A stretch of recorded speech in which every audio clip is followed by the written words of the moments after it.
Sarah Ashley, 93, was born in Mississippi. She recalls her experiences when sold on the block in New Orleans and on a cotton plantation in Texas. She now lives at Goodrich, Texas. I ain't able to do nothing no more. I's just plumb give out and I stays here by myself. My daughter, Georgia Grind, she used to live with me, but she been dead for a year. I was born in Mississippi, and Massa Henry Thomas buy us and bring us here. He a speculator and buys up lots of niggas and sells them. Us family was separated. My two sisters and my papa was sold to a man in Georgia. Then they put me on a block and bid me off. That in New Orleans, and I scared and cried. But they put me up there anyway. First they takes me to Georgia and they didn't sell me for a long spell. Master Thomas, he travel around and buy and sell niggas. Us stay in the speculators drove the long time. After a while, Master Mose Davis come from Cold Spring in Texas and buys us. He was buying up little chillin' for he chillin'. That about 4 years before the first war. I was 19-year-old when the burst of freedom come in June and I get turned loose. I was working in the field then. Just before that, the old master, he go off and buy more niggas. He go east. He on a boat what get stove up and he die and never come back no more. Us never seen him no more. I used to have to pick cotton and sometime I picked 300 pounds and toted a mile to the cotton house. Some picked 300 to 800 pound cotton and have to tote the bag the whole mile to the gin.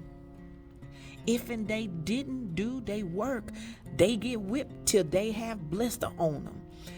Then, if they didn't do it, the man on a horse goes down the roads and whip with a paddle made with holes in it and bust the blisters.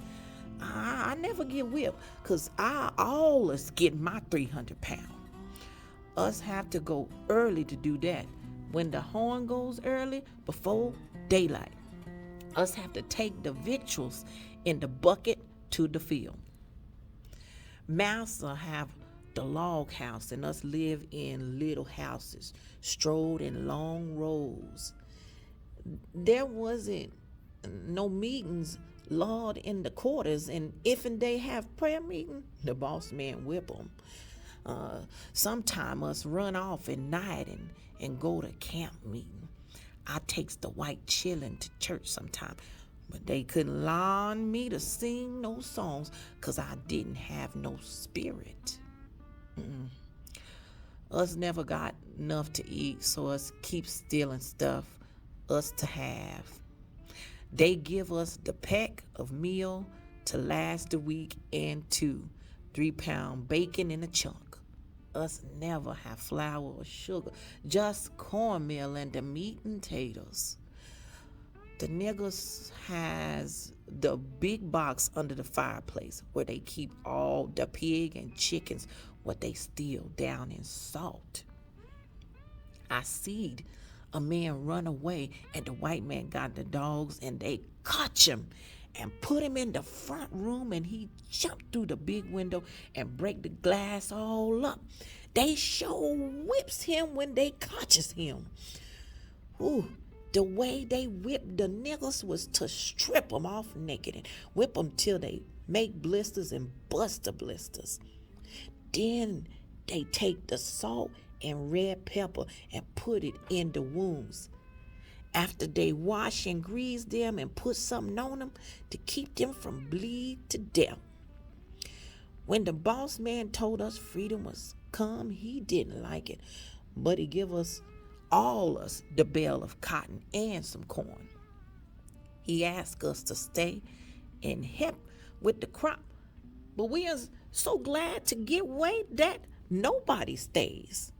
I got about $50 for the cotton, and then I lends it to a nigga what never pays me back yet.